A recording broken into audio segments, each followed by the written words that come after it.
அன்பான தேவ பிள்ளைகளே, ஆண்டவரும் இரட்சகருமாகிய இயேசுவின் நாமத்தில் உங்களுக்கு என் அன்பின் வாழ்த்துக்கள். இந்த நம்பிக்கை டிவியின் மூலமாக விடுதலையின் நேரம் என்ற நிகழ்ச்சிக்கு உங்களை நான் அன்போடு வரவேற்கிறேன். எல்லா சனிக்கிழமைகளிலும் தவறாமல் மாலை 7:30 7:45 வரையும் அடியானுடைய செய்தி வெளியாகி கொண்டிருக்கிறது. மறக்காம நீங்க இதை பாருங்க. மற்றவங்களுக்கு சொல்லும்படி தாழ்மையோடு கேட்கிறேன். எல்லா நாளும் காலையில் 5 மணிக்கு அரைஸ் ஃபார் கிரைஸ்ட் மினிஸ்ட்ரி என்ற யூடியூப் சேனலில் என்னுடைய செய்தி டெய்லி வெளியாகி கொண்டிருக்கிறது. அதை பார்த்து மகிழும்படியாக நான் கேட்கிறேன். விசேஷ விதமாக இந்த விடுதலையின் நேரம் என்ற நிகழ்ச்சியில் ஆண்டவரே, என் ஜனங்களை பார்த்து நான் என்ன வார்த்தையை பேச வேண்டும் என்று தேவ சமூகத்தில் காத்திருந்து ஜெபித்த போது சங்கீதம் 102 அதனுடைய 16வது வசனத்தை தேவன் எனக்கு காண்பித்தார். அதை உங்களோடு சொல்லி சில காரியங்களை பேசி உங்களுக்காக ஜெபிக்க ஆசைப்படுகிறேன். சங்கீதம் 102 அதனுடைய 16வது வசனம், கற்றவர்களுடைய ஜபத்தை அலட்சியம் பண்ணாமல் அவர்களின் விண்ணப்பத்தை அங்கீகரிப்பார் என்று எழுதியிருக்கிறத பார்க்க முடியும். இன்னைக்கு ஆண்டவர் சொல்றாரு, உன்னை அவர் அலட்சியப்படுத்தாமல் அங்கீகரிப்பேன் என்று ஆண்டவர் உனக்கு வார்த்தையை தருகிறார். வேதம் சொல்லுகிறது, திக்கற்ற பிள்ளைகளுடைய ஜபத்தை அலட்சியப்படுத்தாத தேவன் என்று எழுதி இருக்கிறது. இன்னைக்கு எனக்கு எப்படி ஜோம் பண்ணணும்னு தெரியல பிரதர், எப்படி பாட்டு பாடணும்னு தெரியல பிரதர், எனக்கு தெரிஞ்ச மாதிரி நான் ஜோம் பண்றேன், ஆண்டவர் என் ஜபத்தை கேட்பாரான்னு தெரியலையேன்னு கேட்டுக்கிட்டு இருக்கிறையா? தேவ பிள்ளையே, ஆண்டவர் உன்னை பார்த்து சொல்றாரு, உன்னுடைய ஜபத்தை அவர் அலட்சிய பண்ணாத தேவன். ஒருவேளை இன்னைக்கு எனக்கு யாருமே இல்லை பிரதர், ஓ நான் எல்லாரும் இருந்து ஒரு அனாதைய மாதிரி இருக்கிறேனே, ஓ என் ஜபத்தை கர்த்தர் கேட்பாரா? என் கண்ணீருக்கு பதில் தருவாரா? என் போராட்டத்திலிருந்து எனக்கு விடுதலை கிடைக்குமான்னு இந்த தொலைக்காட்சி பெட்டிக்கு முன்னாடி அழுது கொண்டிருந்தனா, உன் ஜபத்தை அவர் அலட்சியப்படுத்தாமல் அதை அங்கீகரிக்கிற நல்ல தேவனாய் இருக்கிறார். ஆமீன் சொல்லுங்களேன். வேதத்தில் இருந்தும் ஒரு சில காரியங்களை உங்களுக்கு காண்பிக்கிறேன். லூக்கா எழுதின சுவிசேஷம் 18வது அதிகாரம் அதனுடைய 5வது வசனத்தை வாசிக்கிறேன். இந்த விதவை என்னை எப்பொழுதும் தொந்தரவு செய்கிறபடியால் இவள் அடிக்கடி வந்து என்னை அலட்டாதபடிக்கு இவளுக்கு நியாயம் செய்ய வேண்டும் என்று தனக்குள்ளே சொல்லி கொண்டான் என்று எழுதியிருக்கிறத பார்க்க முடியும். இயேசு தன்னுடைய சீஷர்களுக்கு ஒரு ஊமையாக இந்த காரியத்தை சொல்லுகிறார். ஒரு ஊர்ல ஒரு நியாயாதிபதி இருக்கிறான். அதே ஊர்ல ஒரு விதவையான பெண்ணும் இருக்கிறாள் என்று வேதம் சொல்லுகிறது. அவன் மனுஷனை மதிக்கவே மாட்டானா, தேவனுக்கு பயப்படவும் மாட்டான் என்று அவனை குறித்து சொல்லப்பட்டிருக்கிறது. ஆனால் இந்த விதவையான பெண் அந்த நியாயாதிபதி கிட்ட போய் ஒரு ஜெப குறிப்பை வைக்கிறா, இல்லாட்டி ஒரு அபட்சியை வைக்கிறா. என்ன வைக்கிறா தெரியுமா?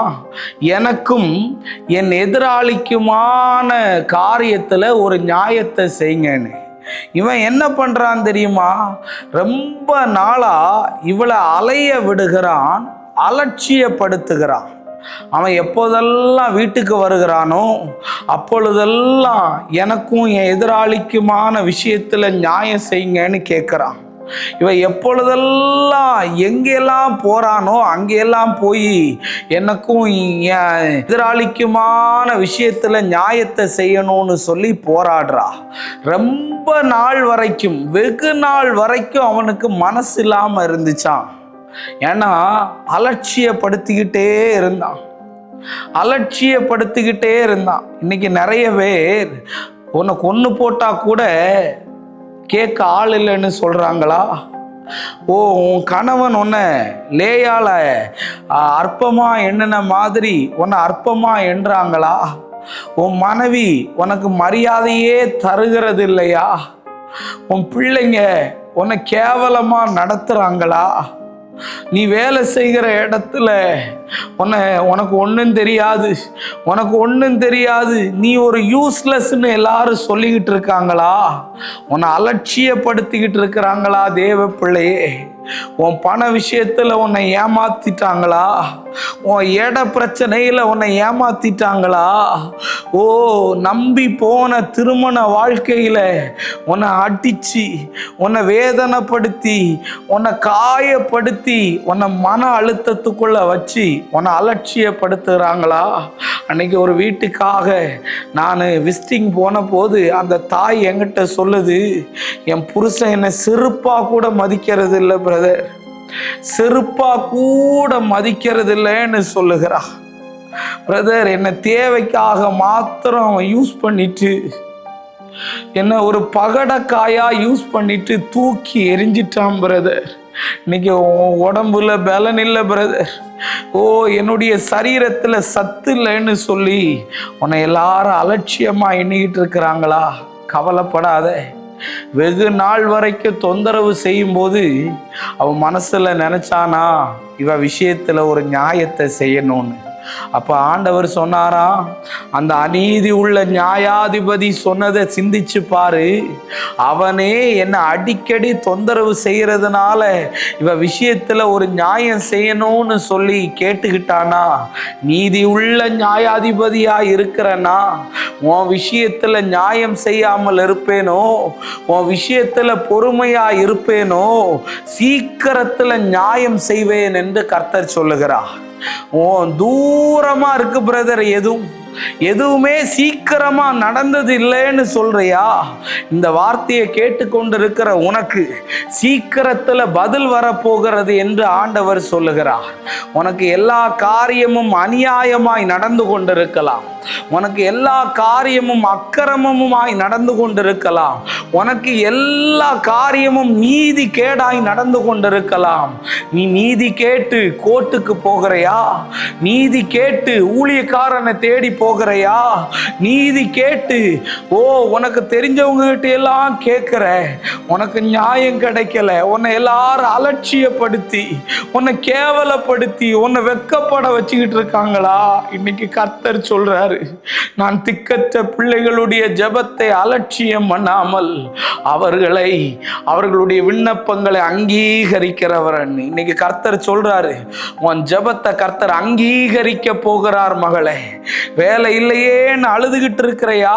உன் ஜெபம் கேட்கப்பட போகிறது. திருமணம் ஆகலையேன்னு கவலைப்பட்டுக்கிட்டு இருக்கிறையா? உன் ஜெபம் கேட்கப்பட போகிறது. குழந்தை செல்வம் இல்லையே என்று கேட்டுக்கிட்டு இருக்கிறையா? உன் ஜெபம் கேட்கப்பட போகிறது. ஷபரபா லபா. கடன் நெருக்கடியில இருந்து கொண்டிருக்கிறையா? உன் ஜெபம் கேட்கப்பட போகிறது. ஹalleluya. ஷபரபா லாஹா ரேமா லாஹா சந்தரபா லபா சந்தரமா லபா. ஆவியானவரே இறங்குங்கப்பா. ஆண்டவரே, இந்த பிள்ளைங்க மேல இறங்குங்க ஆண்டவரே. அப்பா, இந்த பிள்ளைகளை கொன்னு போட்டா கூட கேட்க ஆள் இல்லைன்னு சொல்லி அலட்சியப்படுத்துகிறார்கள். தாவீதை தன்னுடைய சகோதரர்கள் அலட்சியப்படுத்தின மாதிரி தன்னுடைய குடும்பத்தில் அலட்சியப்படுத்துகிறார்கள். யோசேப்பை சகோதரர்கள் குழியில போட்ட மாதிரி அந்த குழியிலிருந்து எழும்ப முடியாதபடி கஷ்டப்படுகிறாங்க. இன்னைக்கு கர்த்தர் சொல்லுகிறார், உன் ஜெபத்தை நான் அங்கீகரிக்க போகிறேன் என்று கர்த்தர் சொல்லுகிறார். உன் ஜெபத்துக்கு பதில் வர போகுதுன்னு கர்த்தர் சொல்லுகிறார். இன்னைக்கு உன்னுடைய வாழ்க்கையில தேவ பிள்ளையே, நீ எந்தெந்த காரியத்தில எல்லாம் எனக்கு பதில் வரலன்னு நீ நினச்சிக்கிட்டு இருக்கிறையோ, அந்த காரியத்துக்கெல்லாம் தேவன் பதிலை தரப்போகிறார் என்று சொல்லுகிறார். எனக்கு என் திருமண வாழ்க்கையில் நியாயம் கிடைக்கலையேன்னு அழுதுகிட்டு இருக்கிறவங்கள ஆவியில் பார்க்கிறேன். என்னுடைய ஆஃபீஸில் பிரதர் எல்லாருக்கும் இன்க்ரிமெண்ட் இருக்கு, எல்லாருக்கும் சம்பள உயர்வு இருக்கு, என்னை மட்டும் யாரும் கண்டுக்கிறதும் இல்லை. ஓ நீ தானே அப்புறம் பார்த்துக்கலான்னு என் ப்ரேயர் ரிக்வெஸ்ட்டை தள்ளிட்டாங்கன்னு.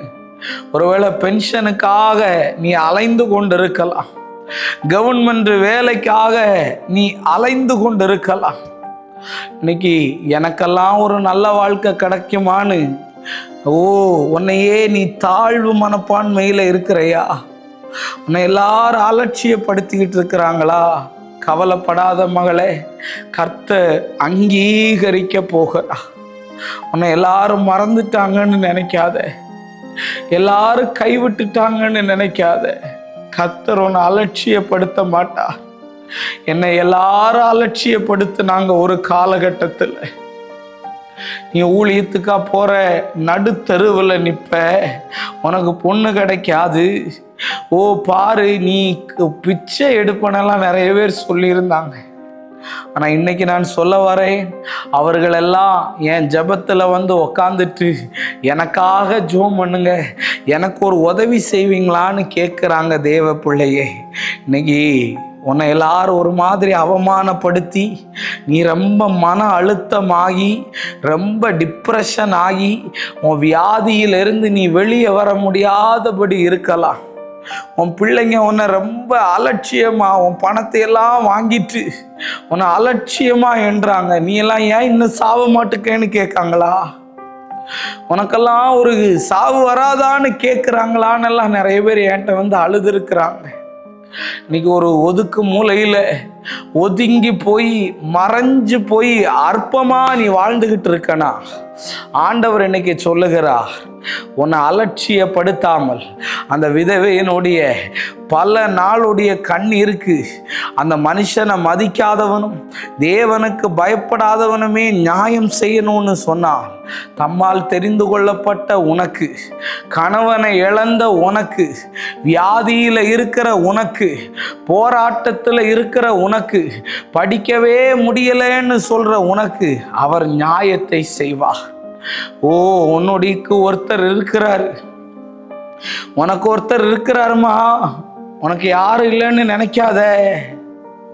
சர்வ வல்லமை உள்ளவர் நிழல மாதிரி உன் கூட இருக்கிறார். அதனால அவர் உன்னை அலட்சியப்படுத்தாம கண்டிப்பா உன் ஜெபத்தை அங்கீகரிப்பா. என்னுடைய நம்பர் திரையில போடப்பட்டிருக்கிறது, கண்டிப்பா நீங்க ஃபோன் பண்ணுங்க, உங்களுக்காக நான் ஜெபிக்கிறேன். நம்ம ஜெபம் பண்ணுவோமா? அன்பான நல்ல ஆண்டவரே, இந்த நேரத்திற்காக உமக்கு நன்றி சொல்றப்பா.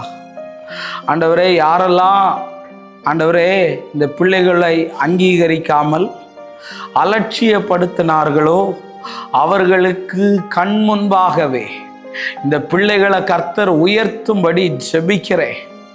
ஆண்டவரே, சிலரையெல்லாம் பார்க்குறேன் ஆண்டவரே, அப்பா ரொம்ப கேவலமாக நடத்திக்கிட்டு இருக்கிறாங்க. அந்த பிள்ளைகளை எல்லாம் தேவன் ஆறுதல் படுத்தி தேவன் அந்த பிள்ளைகளுக்கு நியாயத்தை செய்யும்படியாய் ஜெபிக்கிறேன் அப்பா. எல்லா விதமான தடையும் உடைவதாக. ஓ ஷபாரபாலாபா, ஷாலினி என்கிற பெண் எனக்கு வாழவே விருப்பம் இல்லைன்னு சொல்லி சாகணும்னு முடிவெடுத்துக்கிட்டு இருக்கிற உனக்கு கர்த்தர் நியாயம் செய்ய போகிறார். உன் நகையை ஏமாத்திக்கிட்டு இருக்கிறாங்களா, உனக்கு நியாயம் செய்வேன் என்று சொல்லுகிறார். ஆண்டவரே, யாரெல்லாம் இந்த ஜெபத்தில் நியாயத்துக்காக காத்துட்டு இருக்கிறாங்களோ அவங்களுக்கு சீக்கிரத்தில் நியாயம் செய்யும். இயேசுவின் நாமத்தில் வேண்டுகிறேன் நல்ல பிதாவே. ஆமேன், ஆமேன், ஆமேன். God bless you. கர்த்தர் உங்களை ஆசீர்வதிப்பாராக. தொடர்ந்து என்னுடைய ஊழியத்துக்காக வேண்டி ஜெபம் பண்ணிக்கொள்ளுங்க. உங்களுக்கு யாருக்காவது அப்பாயின்மெண்ட் வேணும்னா திரையில் என்னுடைய நம்பர் போடப்பட்டிருக்கிறது, கண்டிப்பாக கூப்பிடுங்க. நான் உங்களுக்காக வேண்டி ஜெபிப்பேன். ஆவியானவர் உங்களை ஏவுவாரானால் எனக்காக வேண்டி ஜெபம் பண்ணுங்க. என்னுடைய ஊழியத்தை தாங்குங்க. God bless you. கர்த்தர் உங்களை ஆசீர்வதிப்பாராக.